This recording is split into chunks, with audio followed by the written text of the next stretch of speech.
अस्सलाम वालेकुम दोस्तों, 14 जून 2023 को लीबिया से इटली जाने वाली शिप जब ग्रीस के मेसेनिया से सिर्फ 50 मील दूर थी तो वो शिप तबाह हो गई। इसमें तकरीबन 750 लोग सवार थे, जिनमें से सिर्फ 104 लोग ही सरवाइव कर पाए और इनमें से 350 तो पाकिस्तानी थे।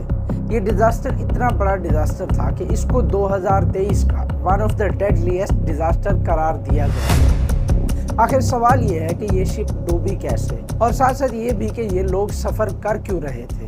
आइए इन सब चीज़ों को जानते हैं आज की इस वीडियो में। और अगर आप हमारे चैनल पर नए हैं तो हमारे इस चैनल को सब्सक्राइब कर लीजिए, क्योंकि ये आपके लिए तो फ्री है लेकिन इससे हमारी काफ़ी हेल्प हो जाती है। 10 जून 2023 को एड्रियाना नामी फिशिंग बोट लीबिया के तब्रूक शहर से इटली की तरफ रवाना हुई। इसमें तकरीबन 750 लोग सवार थे और इस शिप का साइज 20 से 30 मीटर था, जो कि 66 फीट से लेकर 96 फीट तक बनता है। और इस शिप के लिए 750 लोग इसकी हैसियत से काफ़ी ज़्यादा थे और इसी चीज़ को one of the major reasons माना जाता है इस शिप के डूबने का। ये शिप ग्रीस के मेसेनिया से 50 मील जब दूर थी तो इटालियन कोस्ट गार्ड ने ग्रीक कोस्ट गार्ड और फ्रंटेक्स यूरोपियन रेस्क्यू ऑर्गेनाइजेशन को इत्तला दी और इसी तरह 2 और मर्चेंट शिप्स ने भी ग्रीक कोस्ट गार्ड को इत्तला दी कि एक शिप बड़ी तेज़ी से नॉर्थ की तरफ आ रही है। अब ग्रीक कोस्ट गार्ड ने उसके मुकाबले में कुछ जहाज़ भेजे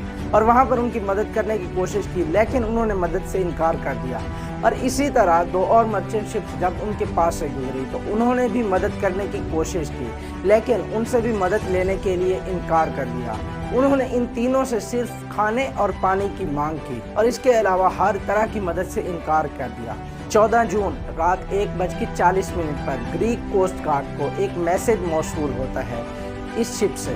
उसमें वो कहते हैं कि हमारी शिप का इंजन खराब हो गया है। ग्रीक कोस्ट गार्ड ने उनकी मदद के लिए शिप्स रवाना की और वो शिप्स जिनको मदद के लिए रवाना किया गया था उनका बयान है कि जब वो इस शिप के पास पहुंचने ही वाले थे तो इस शिप ने बड़ी तेजी से राइट टर्न लिया और उसके बाद फिर लेफ्ट टर्न लिया और उसके बाद फिर राइट, और इस लेफ्ट राइट टर्न में वो शिप उलट गई। इस शिप उलटने के बाद अब जल्दी से ग्रीक अथॉरिटीज की तरफ से एक रेस्क्यू ऑपरेशन जारी किया गया और ये रेस्क्यू ऑपरेशन भी कामयाब ना हो सका और सिर्फ 104 लोगों को ही बचाया जा सका और 82 डेड बॉडीज को तलाश किया गया और फिर इस ऑपरेशन को बंद करके सैकड़ों लोगों को मौत के हाथों छोड़ दिया, सिर्फ इस बयान पर कि अब और डेड बॉडीज या और जिंदा लोगों का मिलना नामुमकिन है। ये शिप जहां पर डूबी उसको मेडिटेरेनियन सी का वन ऑफ द डीपेस्ट जगह भी माना जाता है, क्योंकि उस जगह की गहराई 13,000 फीट से लेकर 17,000 फीट तक थी,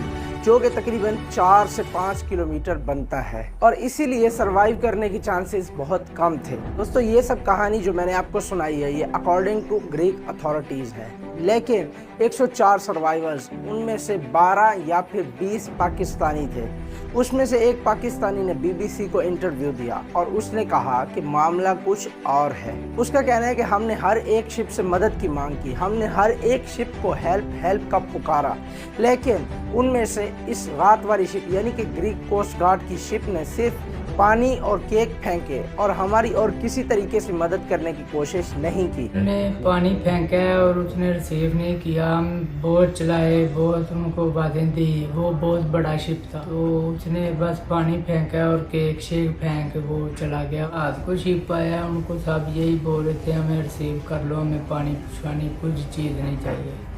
जो जिसके साथ हमारी टक्कर भी हुई है उनको यही बोला है हमने कि हमें रिसीव कर लो। किस तरह बोला उनको आप? हेल्प सब कर रहे थे, ये नहीं पता वो कौन से मुल्क का शिप था, तो उनने पानी शानी फेंका है, केक शेक फेंके हैं तो वो। और रही बात शिप डूबने की, तो उसमें भी इस पाकिस्तानी के बयान वाज़ेह हैं। इसने कहा है कि हमारी शिप लेफ्ट राइट टर्न की वजह से नहीं डूबी, बल्कि ग्रीक कोस्ट गार्ड की पेट्रोलियम शिप ने ज़बरदस्ती से उनकी शिप पर रस्सी फेंकी और शिप को खींचने की कोशिश की और इस कोशिश में ही ये शिप डूब गई।